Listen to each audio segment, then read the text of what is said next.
Seja bem-vindo ao Smart Conversations, o podcast da Cinti, onde a gente fala sobre tecnologias conversacionais.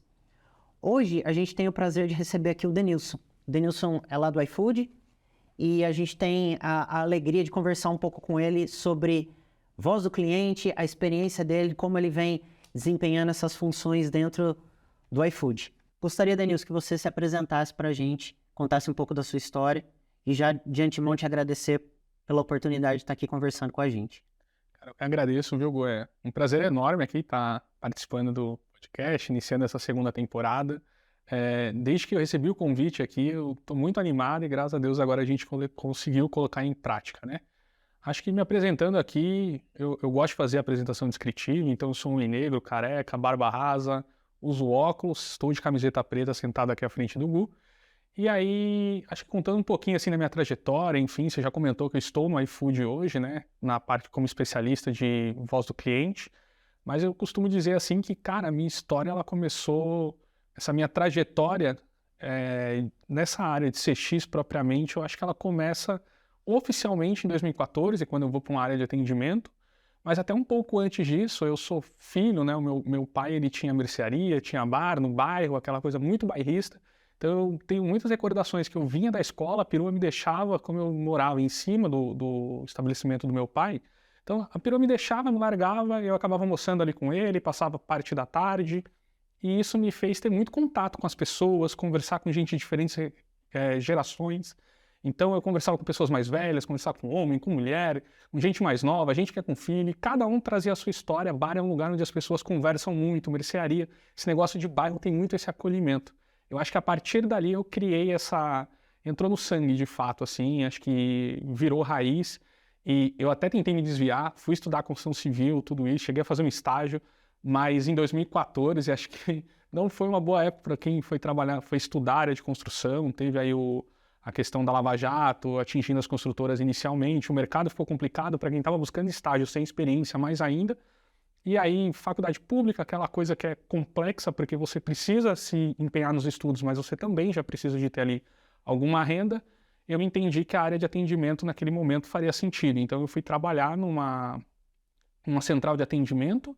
Comecei como atendente de telemarketing propriamente, então ali fazendo a parte de atendimento por telefone. Depois eu fui avançando. A gente costuma dizer que para quem já sentou num APA, nem toda promoção ela vem de cargo e salário, mas ela vem dentro da função que você tem ali dentro. Então, eu comecei pelo telefone, mas depois eu já logo em seguida passei para o back-office também, então fazendo todo o atendimento por chat, depois fazendo um atendimento de e-mail, fazendo algumas análises, fui aproveitando bem.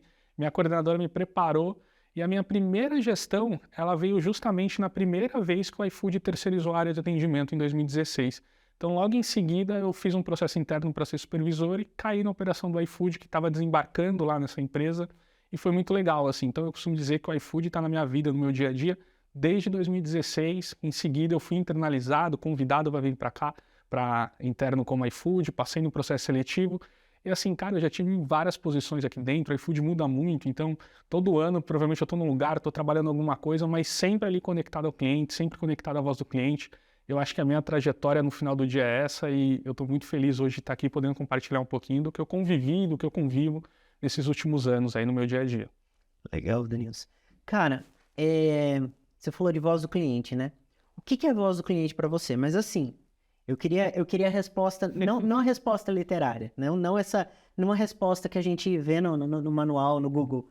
O que é voz do cliente pro Denilson? O que você vê como essencial? Nossa, é muito boa a tua pergunta, assim, porque tem muitas definições realmente de voz do cliente no mercado.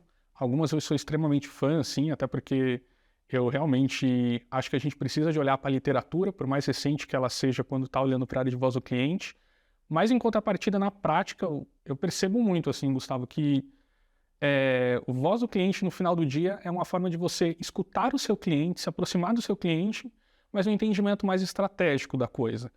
Porque quando você diz assim, cara, escuta seu cliente no teu negócio, parece uma coisa que todo mundo em algum nível escuta. E aí eu tô colocando todo mundo porque é todo mundo mesmo, assim. Então, acho bem difícil, aí eu vou voltar aqui talvez até para a história do meu pai aqui que eu acabei de comentar, que ele tinha um comércio.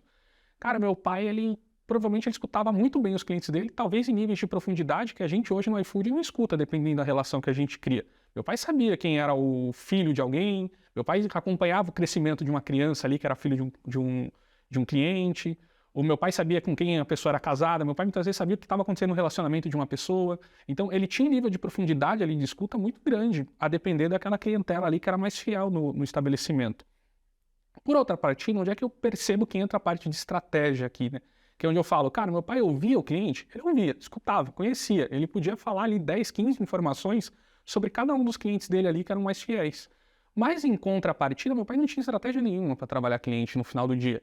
E onde é que eu vou começar a contar isso para você? Acho que uma coisa que eu posso me recordar aqui, assim, meu pai vendia salgadinho da Elma Chips, por exemplo, no bar. Cara, o stand é grande e salgadinho não é uma coisa que te dá uma boa margem de lucro no final do dia, porque é um produto barato, né? Uhum. Mas meu pai tinha aquilo no bar lá e ficava aquele stand colado na parede, cheio de salgadinho e tudo mais. Chegou um dia que meu pai simplesmente decidiu não vender mais salgadinho. Falou, não, isso aí ocupa muito espaço, etc., não dá muita grana, vou deixar de vender. Provavelmente nos dias e semanas seguintes, muitas pessoas entraram lá no estabelecimento do meu pai em busca do salgadinho e não encontrou, porque elas já tinham aquela rotina de fazer isso nos anos que se passaram. Então você imagina, eu mesmo saía da escola, cara, eu era acostumado a ir pro bar do meu pai comer o salgadinho. Se eu tinha essa rotina, outras pessoas também tinham. Sim. Eu tenho certeza que meu pai, na semana seguinte, repetiu por várias vezes para alguns clientes assim: ah, não estou mais trabalhando com salgadinho, olha, não tenho mais salgadinho, olha, etc. Mas meu pai nunca pegou e colocou no papel para falar assim: poxa, olha, quando eu deixei de vender salgadinho, o cliente ali que vinha aqui comprar salgadinho, ele também aproveitava e comprava um refrigerante. Olha a receita que eu a receita que eu perdi aqui quando eu parei de vender esse salgadinho. Acho que o olhar estratégico para a coisa, e aqui, óbvio, eu estou dando um exemplo de churn que é muito simples, para um negócio pequeno, mas isso se aplica em escalas diferentes e com dimensões diferentes também. Mas o que eu costumo dizer de estratégia é que se eu perguntasse para o meu pai no final do dia, 3 meses depois, falasse, cara, valeu a pena deixar de vender salgadinho? Ah, valeu, porque aquilo dava R$100 por semana. Talvez na cabeça dele tirei aquele trambolho, etc. e tudo mais. Mas no final do dia, será que foi aquilo mesmo que meu pai deixou de lucrar? Será que não teve outros clientes que deixaram de ir no bar do meu pai? Será que não teve outros clientes que deixaram de ir na mercearia do meu pai por conta disso? E aí, se você me permite, talvez eu até estenda um pouquinho na conversa, mas tem um case que eu adoro contar por aí, cara, que eu moro em São Paulo desde o dia que eu nasci. Inclusive, minha família já foi embora para Santa Catarina porque é de lá e eu continuei aqui porque eu amo essa cidade. Mas mais do que eu amo a cidade, eu amo o bairro que eu nasci. Eu costumo falar, cara, eu sou super bairrista, assim. Como é que é morar numa cidade grande? Não sei. Eu sei como é morar em Pirituba, é o bairro que eu nasci, moro, resido. Eu me casei, comprei outra casa lá e eu tô vivendo em Pirituba e a gente, pô, se a gente tem um projeto, aquele sonho, nossa, pra onde a gente vai morar aqui? É Pirituba de novo. A gente muda de rua, muda de casa, mas muda de bairro. E minha esposa também conhece lá, então a gente tem essa paixão pela região. Só que por 27 anos eu morei no mesmo endereço com meus pais, assim, até meus 27 anos de idade. E a gente sempre comprou pizza no Geraldo, que era uma pizzaria que tinha muito próximo da minha casa, assim, coisa de 100 metros. E comer pizza na minha casa, minha mãe dona de casa, então ela fazia comida praticamente todos os dias, então a pizza acabava aparecendo em momentos normalmente de confraternização, momentos que a gente recebia pessoas de fora. Então a pizza do Geraldo especificamente, ela fez parte de muitos momentos ali da minha vida, assim, cara. Então eu lembro que, pô, você comemorar que você passou na faculdade, tinha uma pizza do Geraldo. Quando a primeira vez que meus primos de Curitiba vieram para São Paulo, tinha a pizza do Geraldo. Ah, aquela vez que meu pai ganhou um dinheirinho a mais, tinha a pizza do Geraldo lá em casa. Então aquela pizza tinha uma conexão afetiva comigo muito grande. Tanto que quando eu conheci minha esposa, obviamente eu levei ela naquele período de namoro também para conhecer a pizzaria do Geraldo e ela também fez parte desse início do meu relacionamento. Mas a minha esposa tinha um nível de conexão com a pizza do Geraldo muito diferente da minha, porque claramente ela não era a melhor pizza do mundo. Era uma pizza de boa qualidade? Sim. É a pizza mais gostosa do mundo? Não, não é, cara. Eu já tive a possibilidade para a Itália e posso falar que a de lá é 10 vezes melhor que a do Geraldo. Mas no final do dia, eu tinha muito esse... Cara, é um momento especial que eu tô vivendo, eu preciso comprar a pizza do Geraldo para participar de tudo isso aqui. Uma memória afetiva. Era uma memória afetiva, assim, Gustavo. Qual que é o problema de tudo isso? Depois de 27 anos, e eu tô colocando 27 anos porque meus pais já compravam desde que eu era pequeno, eu me mudei do bairro. Eu falei, cara, eu vou casar aqui em casa, quer casa? Fomos para nossa casa, eu e minha esposa. Ainda que no bairro a gente já foi um pouco mais distante, coisa de 2 quilômetros à frente. E no caminho para casa da minha casa para o Geraldo já não era mais você ir ali buscar pizza. Agora era o delivery que entrava e olha, eu não é iFood, né? E então eu já estava ali abrindo outras possibilidades, outras janelas. Mas uma coisa que me marca muito é que eu falei, eu compro tudo no delivery, menos a pizza do Geraldo. Porque eu gostava de ir lá comprar, eu gostava de esperar, eu gostava de conversar com quem estava lá, eu vi os filhos do Geraldo crescer comigo. Depois de 27 anos, eu mudo de endereço e a minha esposa, como eu fui morar entre a minha casa e a casa dela, a pessoa falou, não, aqui eu gosto mais dessa outra pizzaria, então vamos hoje comprar outra, não sei o que, a gente foi testando. Cara, depois de um mês e meio que eu não estava indo no Geraldo, assim, que eu fiquei um período longo sem ir, imagina, quem compra toda semana, depois de um mês e meio sem você comer aquilo lá. E aí eu me perguntei, eu falei, será que o Geraldo deu falta de mim? Depois de 27 anos que eu estava indo lá, porque eu sentia a falta do Geraldo na minha casa. Eu falava, pô, chegou sexta-feira, não é a pizza do Geraldo que tá aqui. É outra pizza que eu tô comendo. Mas o Geraldo lá, será que ele percebeu que eu saí de lá? Acho que não, cara. Eu tô aí há 7 anos já com a minha esposa, 6 anos morando longe de casa junto com ela, dessa meu primeiro endereço dos meus pais, e desde então eu nunca tive um contato com o Geraldo. E aquele sentimento que antes que era de muita aproximação, muito encantamento, muito... Cara, eu era fiel ao Geraldo. Mas eu descobri no final do dia que o Geraldo, ou por falta de estratégia de invoque, ou por falta de própria fidelidade comigo, ele nunca nem percebeu talvez a minha falta, a minha ausência e coisa que o vale assim. Então, para mim, quando eu falo, cara, trabalhar VOC, mas trabalhar VOC com estratégia, é você olhar para o teu cliente de alguma forma mais personalizada ali, se não individualmente, que minimamente você construa essas personas, para entender o teu cliente por trás e a partir disso você perceber essas mudanças de comportamento e como que você faz para trazer de volta. Geraldo vende por delivery? Vende. Poderia estar com o Geraldo até hoje? Poderia estar com o Geraldo até hoje. Compro do Geraldo? Não compro mais. Isso é interessante porque daí a gente começa a raciocinar um pouco sobre como é necessário uma pesquisa, como é necessário a gente se aprofundar em quem consome da gente. E é isso que eu queria que você falasse um pouco, assim, como que você vê, qual que é a boa prática de uma pesquisa que dê sucesso para fazer VOC? O que você entende por uma pesquisa bem-sucedida para VOC? Eu acho que o primeiro ponto aqui, quando a gente fala em pesquisa em VOC, é saber se eu preciso perguntar realmente para o cliente, assim, porque eu acho que quando você coloca a questão de pesquisa no final do dia, parece que eu estou falando assim, cara, para eu fazer uma pesquisa eu tenho que ir lá ligar para o Gustavo e falar, pô, Gustavo, o que você acha sobre isso? Me conta mais sobre essa informação e tudo mais. Mas é sempre direcionado a eu cutucar o Gustavo para o Gustavo devolver para mim alguma coisa que eu quero saber. Eu acho que esse deveria ser o último recurso, assim, no final do dia. Eu acho que conversar com o Gustavo tá lá no final da ponta da escuta de VOC. Então, acho que mais do que um projeto, um programa de pesquisa, ele é um programa de escuta. A gente precisa de ouvir o cliente. A única forma de ouvir o cliente é cutucando ele, perguntando para ele, tirando a informação dele? Claro que não, gente. Assim, eu acho que, inclusive, se a gente voltar agora aqui, acho que para essa parte mais literária, tem um artigo excelente que eu li da Harvard e depois a gente pode até colocar aí o link, enfim, no podcast. Eu sempre gosto de falar sobre ele, porque ele define como dados relatados, dados observados. E no final do dia, tem muitas informações que estão disponíveis ali para a gente o tempo todo. Então, eu posso dizer assim que no iFood, cara, eu não trabalhei em outras empresas para falar se a gente é mais ou menos data-driven de alguém. Acho que talvez pegar alguém com mais conhecimento ali consegue fazer essa parametrização. Mas eu posso dizer para você que a gente não trabalha sem dados em nenhuma agenda que a gente entra. A gente tem muitas informações sobre o cliente, seja ele qual for ali que a gente está conversando.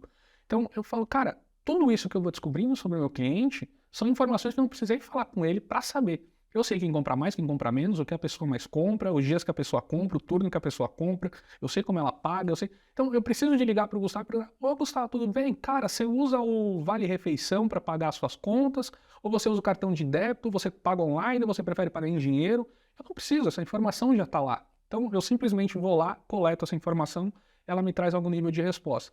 Mas eu acredito que talvez essa coleta de dados, não necessariamente ela está dentro de VOC, tá? Ela está muito dissipada na empresa. Talvez você tenha uma área centralizada ali de BI, enfim, talvez você tenha uma coisa um pouco mais centralizada dentro de outras equipes, squads, times, independente de como você se organiza, provavelmente você vai conseguir acessar um nível de dados ali dentro. Mas chega um momento que é inevitável você precisar de conversar com o cliente. E eu acho que é aí que VOC entra com um know-how assim que talvez outras áreas não consigam agregar. Dentro do iFood, por exemplo, a gente tem a área de UX Research, que ela faz pesquisas fenomenais, muito voltadas para produto, mas elas são, eu costumo dizer que são pesquisas de mais longo prazo, assim. Então é uma pesquisa muito bem elaborada, muito bem detalhada, adotando metodologias de mercado e tudo mais, mas elas são pesquisas longas. Quando você precisa andar rápido com algumas coisas, não necessariamente esse modelo de pesquisa atende a gente. O mesmo serve para pesquisas de IME, que a gente tem lá, por exemplo, a de insights, marketing de inteligência e tudo mais, que elas acabam trazendo muitas pesquisas de mercado, então contando os consumidores, fazendo comparativos, benchmarks, etc. Mas, ao final do dia, ela não dá essa velocidade muitas vezes que a gente precisa. Então, elas são pesquisas que eu costumo dizer que elas são muito estratégicas, elas dão um olhar, assim, elas ajudam a gente a aprofundar um pouco o olhar para alguns temas, ou a construir um produto melhor, mas para andar rápido em coisas do dia a dia, eu acho que a gente sentiu falta de ter um espaço aqui que foi onde o VOC preencheu. Então, falando da nossa própria experiência, a gente desenvolveu um modelo de pesquisa de Quick Survey, por exemplo, dentro de casa, que é um modelo que é um pouco mais rápido, a gente entra, a gente consegue coletar de uma forma mais ágil e trazer esse feedback para dentro dos times para a gente conseguir evoluir assim, o que a gente está olhando naquele momento de uma forma mais esperta, sabe? Legal. Então, para você, NPS é uma consequência. A personificação, a segmentação desse perfil de cliente é mais importante, é o prévio para você?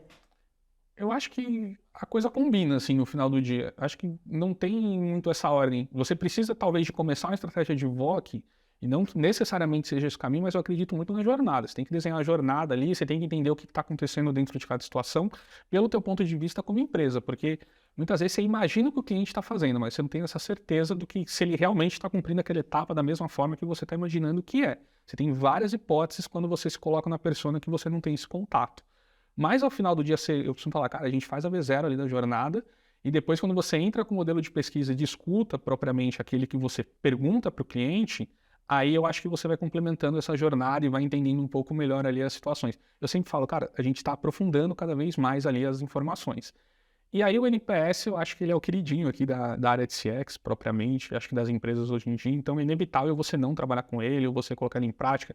Eu costumo me posicionar como especialista de NPS, porque eu faço isso já há algum tempo, converso com muitas empresas sobre NPS, tem vários colegas aí, provavelmente as pessoas que mais falam de NPS no país, eu tenho um contato muito próximo também, e isso me ajuda, de certa forma, a entender que o NPS ele não serve para tudo, ele não é para tudo, mas ele tem um papel importante dentro de uma estratégia no final do dia. É óbvio, se você pega um carro e você está esperando que ele voe, não importa se você compra uma Ferrari, não vai voar.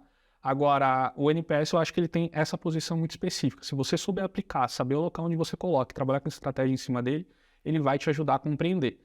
E no final do dia, até falando de NPS, cara, tem uma coisa que a gente observou assim, no tempo trabalhando no iFood, é como os diferentes canais que você impacta o cliente, e aqui eu não vou nem falar do momento da jornada, mas só o canal que você escolhe perguntar no NPS, ele te traz a informação em modelos e formatos diferentes, assim. Eu lembro que a gente já trabalhou NPS por e-mail, por exemplo, e você tinha uma taxa de resposta muito pequena, mas aquela pergunta aberta que você faz, ela costumava vir de uma forma muito mais, acho que mais profunda. Então parece que muitos clientes eles paravam por mais tempo, como eu costumava dizer assim, o cliente ele parece que ele fala, eu vou tirar um qualitativo era melhor. Qualitativo era melhor, assim, a base vinha com mais qualidade, mas era muito pequeno. Em contrapartida, quando eu faço um disparo, por exemplo, para um WhatsApp, a gente encontrava um qualitativo muitas vezes muito mais simples, então você tinha ali uma menor quantidade de palavras, você atingia um público muito maior. Onde eu acho que você começa a equilibrar as coisas é quando entra inteligência dentro desse WhatsApp. Então, até conversando com vocês que são nossos fornecedores lá, você começa a perceber que você traz uma empresa, um parceiro que consegue trabalhar o WhatsApp, tem esse know-how, esse conhecimento, a gente vai desenvolvendo essa ferramenta e aí no final do dia eu falo, poxa, agora eu atingo uma base legal, mas eu também, sem fugir da metodologia, consigo capturar as informações assim de uma forma um pouco mais profundas. Mas no final do dia, para algumas situações, não tem jeito, a gente precisa de entrar numa pesquisa ali de aprofundamento, e aí eu acho que onde o modelo Quick Survey se encaixa muito bem. Muito legal. Você falando sobre isso me vem na cabeça exatamente essa conexão, né? Voz do cliente, como a gente conversa com o cliente. Para você, quais são os melhores canais? Você falou aqui um pouco sobre e-mail, sobre essa questão do qualitativo, a gente citou um pouco o WhatsApp, mas no desenho de uma jornada, para conversar com o cliente, para captar essas informações, quando realmente você precisa escutá-lo, quais são hoje os principais canais? O que você enxerga como hoje a sua guia? A melhor boa prática está onde? Cara, eu acho que vai depender de onde teu produto está também e principalmente de onde o seu cliente está, né? Eu acho que não tem uma resposta que vai atender ao varejo, ao digital, ao, sei lá, uma companhia aérea ao mesmo tempo que atende a funerária, assim. Eu acho que vai passar por diferentes momentos, canais, espaços e no final do dia desenhar a jornada vai ser primordial. Mas eu acho que tem canais que são mais usuais para a gente fazer essa coleta. Particularmente para o nosso produto, ou a gente coloca em app, porque a gente tem ferramentas próprias, então, por exemplo, um usuário nosso ele precisa baixar o aplicativo do iFood para fazer o pedido. Uhum. Invariavelmente, eu tenho acesso a ele através do meu aplicativo. Então, por exemplo, disparar uma pesquisa de NPS dentro desse app é algo que me ajuda. Qual que é o problema, por exemplo? E aí é onde eu falo que você precisa de explorar essa multicanalidade, dependendo do que você está também buscando ali. E aqui eu vou fugir até um pouco do NPS, mas falar de uma forma mais ampla de pesquisa. Imagina que eu estou querendo coletar uma pesquisa com um cliente meu, ou fazer alguma pergunta para ele, atingir ele, de um cliente que eu já achei que tinha uma frequência de compra XPTO, sei lá, 2 vezes por semana, e nos últimos 4 semanas não comprou mais de mim. Provavelmente ele não está mais usando o meu app. Ou talvez eu tenha até recursos dentro de data, enfim, dentro do time de tecnologia, de identificar que aquele app foi desinstalado do aparelho e aquela conta não está mais em uso. Como é que eu atinjo agora esse cliente? Será que o melhor canal de eu atingir ele ainda é em app? Se eu já sei que ele não tem mais o app instalado, já não é mais. Então, dentro do próprio iFood, dependendo do momento daquele teu cliente, essa segmentação, perfil e tudo mais, pode ser que esse seja o melhor canal para eu atingir ele, pode ser que em outra situação seja diferente. Talvez para esse cliente que deixou de usar, eu tenho que atingir ele, por exemplo, por um e-mail, talvez enviar um SMS, tomar muito cuidado com o LGPD, obviamente, mas a gente pode talvez explorar um canal de WhatsApp, enfim. Acho que aí você tem diferentes momentos ali para abordar o teu cliente. Entendi, legal. Cara, e para você, o que é gerar o valor, o resultado final disso tudo? O que é primordial para você, assim, quando eu estou fazendo um quick survey, quando eu estou aplicando um NPS, quando eu estou idealizando essa conversa, esse voto, qual que é o fator de sucesso para você? Como você gera esse resultado final, esse valor? Me conta um pouco sobre isso. O que para você é assim, isso aqui eu não negocio? É muito legal quando você coloca assim para você, porque se eu me colocar como profissional ali do iFood ou como profissional de mercado, obviamente, e aí conversando talvez num nível mais executivo e gerencial, você está olhando para o indicador. Então, onde você vai enxergar o resultado é o crescimento ou não de um determinado número que você está acompanhando. Mas quando você pergunta para mim, cara, eu acho que o indicador assim me vale quase nada no final do dia. E falando isso aqui com muita maturidade para quem está do outro lado assim, eu gosto de realmente perceber essa mudança dos clientes e eles vão contar para a gente através do que eu estou monitorando. Então, menos me vale a primeira pergunta do NPS, que é a nota, e mais me vale o que eles estão contando no Quali. Isso para mim, por exemplo, tá aí trazendo o NPS aqui para a pauta.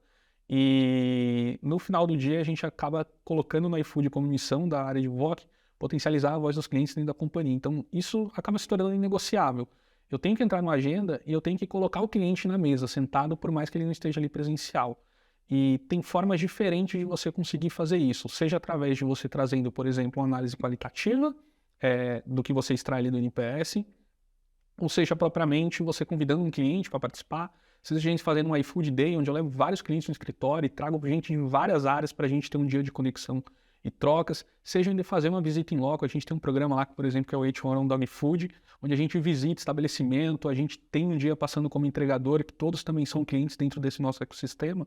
Então, no final do dia, tem formas diferentes de você se aproximar e de você cada vez mais tentar estar muito junto ali do teu cliente, assim. Então, para mim, o inegociável é menos o número, por mais que o número é importante para você ter essa baliza ali de dimensão, mas muito mais o que está acontecendo ali nessa parte mais qualitativa, assim. É onde eu percebo, é onde eu sinto, é onde eu volto no final do dia e falo, poxa, olha, estou visitando 10 clientes e os 10 clientes estão me contando essa mesma coisa aqui, esse mesmo problema. Agora, daqui 3 meses, eu visito os mesmos 10 e só 2 falou sobre isso. Pô, a gente teve uma evolução gigantesca em relação a isso. Eu acho que... Acho não, eu acredito de verdade que isso é negociável, assim, é o que o cliente está me contando. E cada resposta importa no final do dia. A gente tem que ter muita maturidade de entender que os problemas eles sempre vão existir. Eu estou numa empresa que faz 70 milhões de pedidos no mês.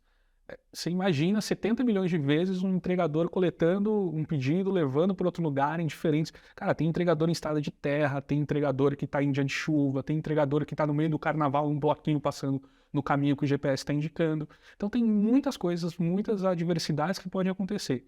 Eu esperar aqui que eu não vou ter nenhum tipo de problema, utópico.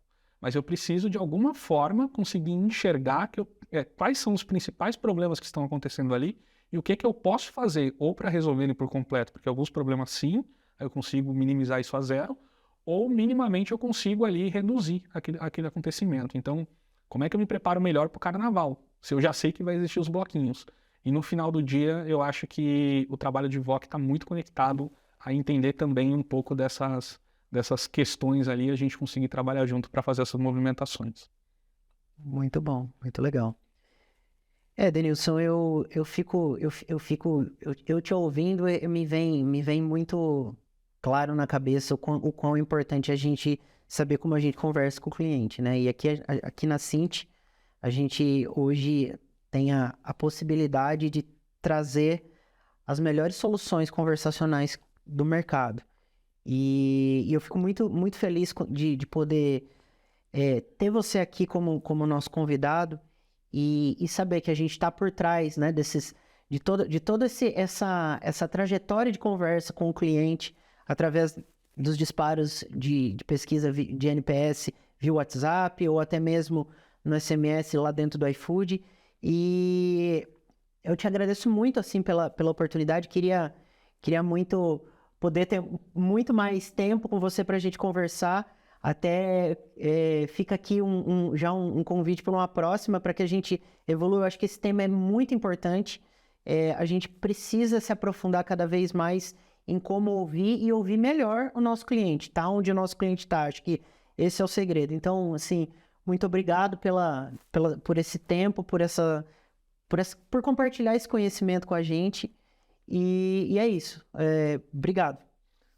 Acho que não tem como ser diferente de falar que a gente gosta muito do serviço da Cint, não à toa a parceria existe há muito tempo e estaria aqui falando com você se não gostasse. Provavelmente se a gente não curtisse o teu produto, não estaria aqui. Então acho que no final do dia é deixar recomendação para conhecer vocês, para usarem vocês, para buscar a gente também ali como referência, benchmark, super aberto. E se você me permitir deixar aqui uma mensagem final, assim, Claro. me siga no LinkedIn, estou postando muito conteúdo por lá, então estou sempre trocando informações, trocando ideias, super acessível também. Então, para quem quiser ali ter uma troca, quiser falar mais, Deus, é verdade mesmo essa troca que a Cint anda fazendo com vocês, procura lá que com certeza eu vou contar, vou dar mais exemplos e a gente vai ter mais tempo para essa conversa. Obrigado, viu? Eu que agradeço. Gente, muito obrigado pela audiência de todos e a gente se vê no próximo capítulo.